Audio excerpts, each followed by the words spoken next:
Hello, hello, hello. Meron pa tayo isa pa. Ito ang laruan namin dati. Bata namin. Hindi ko lang 70s, 80s, 90s. Pero pumutok to nung 90s eh. Yung baseball cap. Kung natatandaan nyo sa mga kaedada natin tsaka yung mga nasa una pa natin. Nauso to eh. Nagkalat talaga.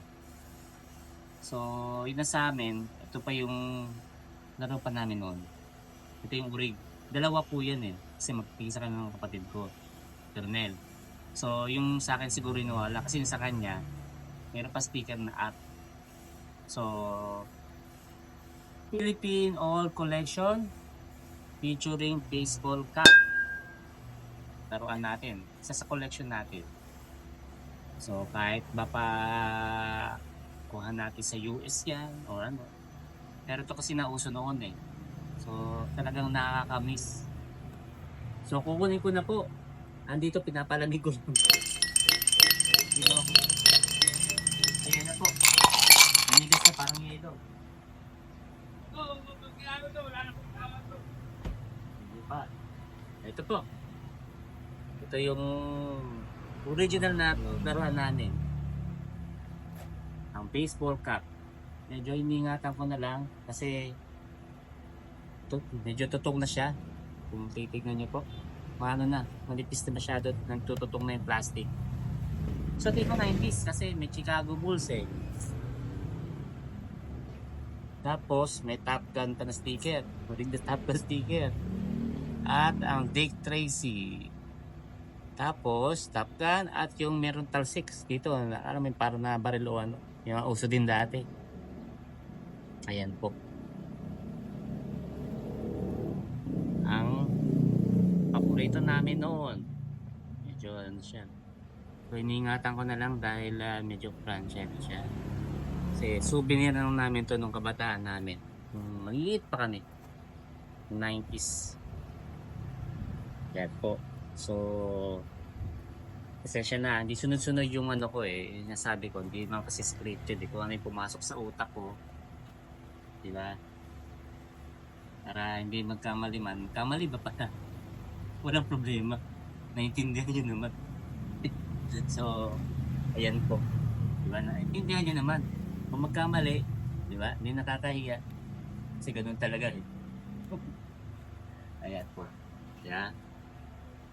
So, isa ito sa mga collection natin. Meron nga yung mga doon pa sa mga ano yan eh. Mga Japan, diba? Mga surplus may paano.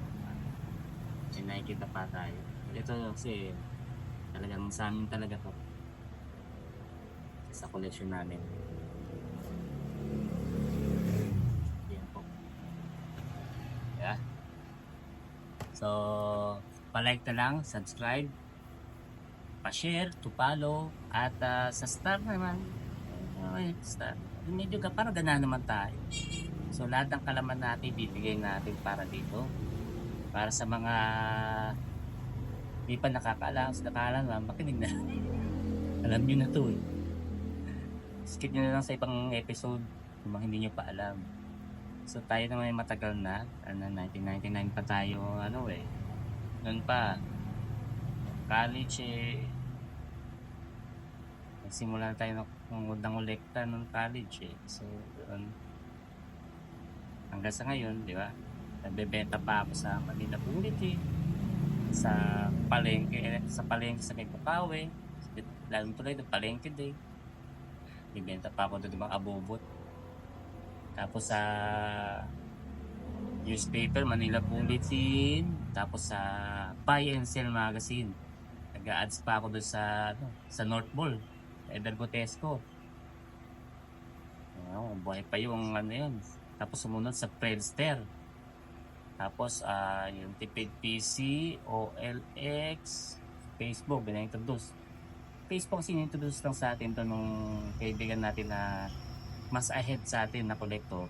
Nung sa akin yung ibigay nung pa. Hanggang ngayon collector pa rin sila. Mga matitindi, mga hindi nagbebenta collector. At papasyalan din natin siya. Kaibigan si Lisa Boyet. Tinding ano yan eh, collector na hindi nagbebenta. Parang museum, lahat ng abubot meron siya. At nag-restore pa. So, papasya lang kita dyan pare. So, ano po?